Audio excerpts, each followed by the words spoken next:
Para algunos, en la Iglesia Católica, se discrimina a las mujeres porque no se les dan todos los derechos que ellas deben tener como discípulas de Cristo. Vamos a escuchar en el Evangelio según San Lucas de qué manera se nos narra esta novedad que tuvo el maestro de Nazaret, un maestro que tenía mujeres que lo seguían como discípulas. Pongamos atención.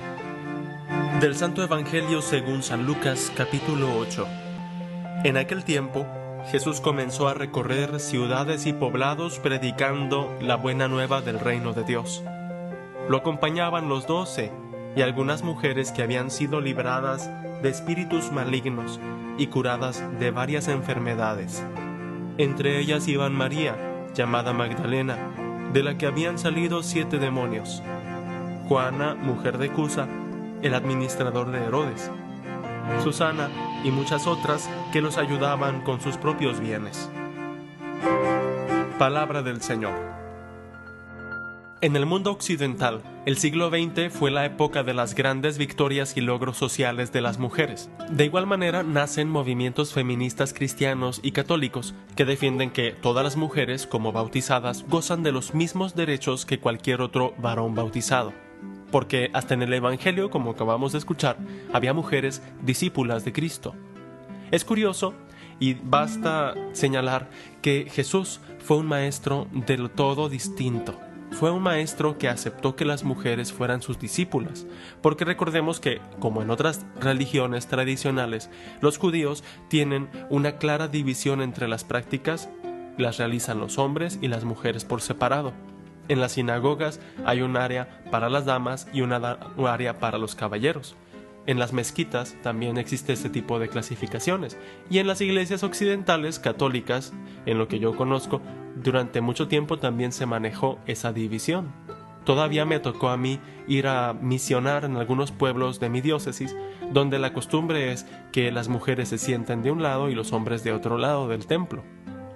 Esta segregación natural o diferenciación entre los hombres y las mujeres puede verse tomado de una manera acrítica o natural. Sin embargo, en el siglo XX, todos los países occidentales se dan cuenta, son conscientes de que las diferencias no deben llevarnos a injusticias. Y ese es un punto ya no negociable, que no se vale hacer injusticias respecto a los derechos humanos, sea de las mujeres o de los hombres. Sin embargo, aquí cuando hablamos del Evangelio, del discipulado, no estamos valorando los términos en cuestión de derechos, sino en cuestión de gracia, como escuchamos el día de ayer, refiriéndonos a los discípulos, tanto a los piadosos como a los pecadores. Todos somos objeto de la misericordia de Dios, de su cercanía y de su apertura.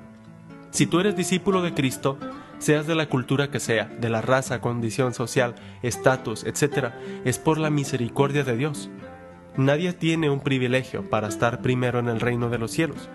Y cuando se describe con tanto detalle de las mujeres que seguían a Cristo, se acentúa precisamente que eran de distinta condición. Mujeres humildes, mujeres anónimas, mujeres connotadas, como la esposa de Cusa, como las que tenían bastantes bienes. Y luego personajes emblemáticos como María Magdalena, la cual no debemos confundir con la mujer que regó con lágrimas los pies de Cristo, de la cual se nos habló en el Evangelio de ayer. Más tarde, cuando discípulos como San Pablo reflexionan sobre los hechos y palabras de Jesús, lo dicen claramente, que ya no hay distinción entre varón y mujer, porque ambos tenemos la dignidad plena delante de Dios. En su Evangelio, Lucas presenta a las mujeres como esa presencia constante y cotidiana de ayuda a Cristo. A diferencia del evangelista Juan, que habla de las mujeres al pie de la cruz, Lucas dice que lo seguían por el camino y estaban atentas a sus necesidades. ¿Qué sería de la humanidad sin esa mirada protectora, cuidadosa, detallista, solícita, atenta de las mujeres? Ellas son las que pueden, en un momento de guerra, salvaguardar la integridad de los hijos, de un país, de los valores, del trabajo que jamás termina. Innumerables historiadoras han dado cuenta de los grandes logros que las mujeres han tenido al ser la fuerza que sostiene los países en los momentos de crisis. Cuando los hombres se iban a luchar en una guerra, eran las mujeres las que educaban, las que enseñaban a trabajar, las que sostenían las sociedades, las que cuidaban los ancianos. Mujeres que han extendido el Evangelio por los 5 continentes, mujeres que han dado su vida por Cristo. Jóvenes que han adornado con la virginidad los altares como Santa Inés, Santa Clara, Santa Rosa de Lima, todas las Santas Teresas, religiosas contemplativas que nos han instruido y nos han enseñado las maravillas que Dios hace en nuestra alma. Y las que no son religiosas, Santa María Goretti, Santa Josefina Bakhita, en fin, incontables. Cantidad de misioneras, de educadoras, de madres de familia, todas ellas que en el silencio de la cotidianidad siguen haciendo realidad el Evangelio.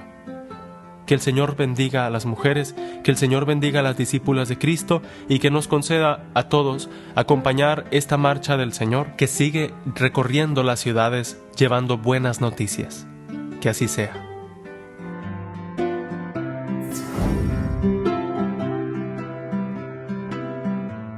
Gracias por escuchar esta grabación. Compártela con otros para evangelizar. Dios te bendiga.